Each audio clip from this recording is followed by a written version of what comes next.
Hello, this is Robbie Dodemir, and I'm going to show you the Enhancement 5 activity. To start with, I'm going to click on Add New Category, and just to show, here is my page source.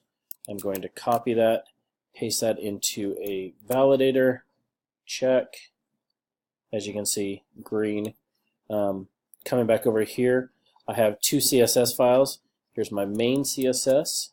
I'm going to throw that in my CSS validator, green, and I will go back to this one. Here's my product CSS, and green. Now these both CSS are used for the add product and the add category, so that is my CSS file just quickly. Here's my product. As you can see, main and product CSS. Throwing that into the validator, and green. Okay, jumping over to add category, just to show my validations. If I click add category, nothing right here.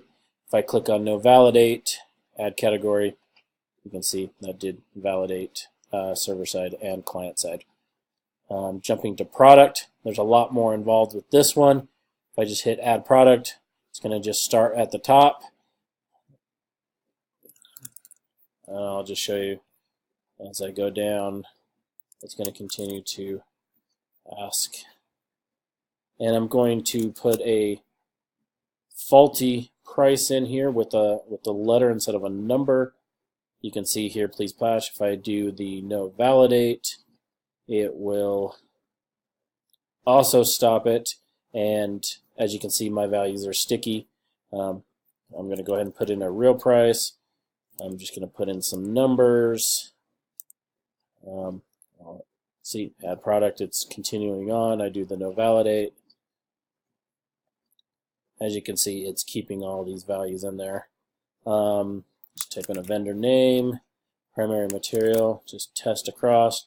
Hit add product, and it takes me right back to this page again. As you can see, my values are now empty. If I go over into my local host, click on inventory, scroll to the bottom, this is the test one I just put in.